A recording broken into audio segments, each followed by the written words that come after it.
안녕하세요. 일학교 목사입니다. 오늘은 지난 4월 27일, 29일에 나눴던 여로보암에 대한 이야기를 요약하겠습니다. 여로보암은 분열된 후 세워진 이스라엘의 첫 번째 왕입니다. 여로보암은 솔로몬에게 인정받는 신하였습니다. 지혜의 왕 솔로몬이 인정할 정도로 그의 능력은 대단했던 것입니다.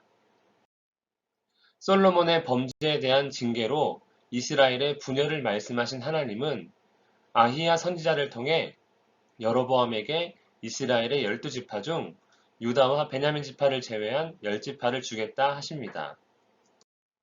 그러나 하나님께서 여로보암에게 원하신 것은 그의 정치력과 같은 능력이 아니었습니다. 내가 만일 내가 명령한 모든 일에 순종하고 내 길로 행하며 내 눈에 합당한 일을 하며 내 종 다윗이 행함같이 내 율례와 명령을 지키면 내가 너와 함께 있어 내가 다윗을 위하여 세운 것 같이 너를 위하여 견관집을 세우고 이스라엘을 내게 주리라. 이것은 하나님의 명령이자 약속입니다.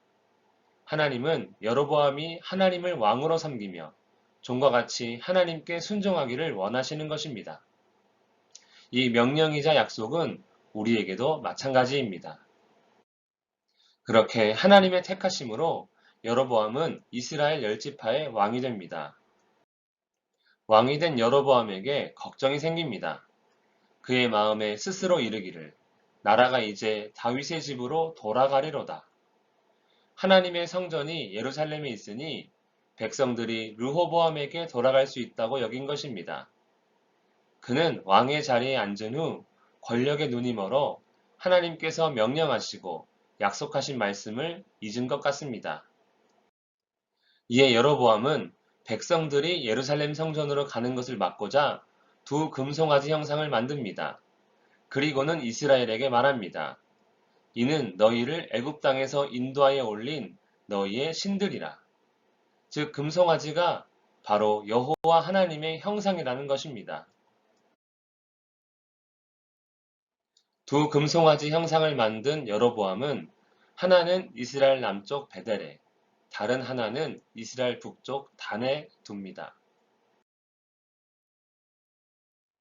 이 일로 이스라엘은 금송아지를 하나님으로 섬기는 죄악을 짓게 됩니다.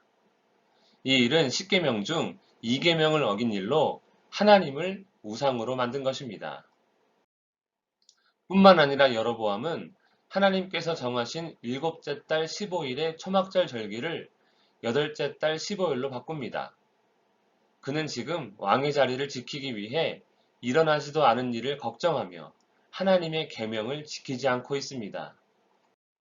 더 나아가 레위 지파의 제사장을 쫓아내고 일반 백성을 제사장으로 세웁니다. 금송아지 형상을 만든 것, 절기를 바꾼 일, 그리고 일반 백성을 제사장으로 세운 일, 이 일이 여로보암 집의 죄가 되어 그 집이 땅 위에서 끊어져 멸망하게 되니라. 하나님은 아히야 선지자를 통해 여로보암과 그의 집에 대해 심판의 말씀을 하십니다. 여로보암에게 속한 사내는 이스라엘 가운데 매인자나 노인자나 다 끊어버리되 거름더미를 쓸어버린 같이 여로보암의 집을 말갛게 쓸어버릴지라. 여로보암에게 속한 자가 성읍에서 죽은즉 개가 먹고 들에서 죽은즉 공중의 새가 먹으리니. 정말로 끔찍한 저주의 말씀입니다. 그리고 곧 이 일을 행할 한 왕을 일으켜 여로보암의 집을 끊어버리게 할 것입니다.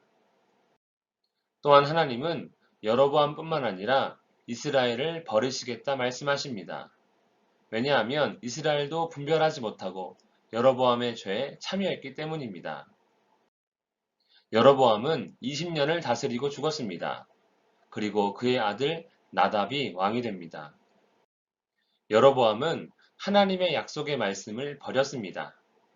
다윗과 같이 하나님께 순종하는 것이 견고한 왕이 되는 최고요, 최선의 방법임을 그는 믿지 않았던 것입니다.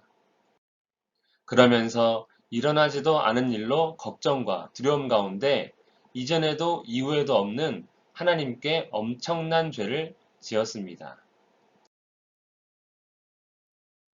여로보암의 죄는 하나님의 말씀이 아닌 자기 생각에 사로잡힌 결과입니다.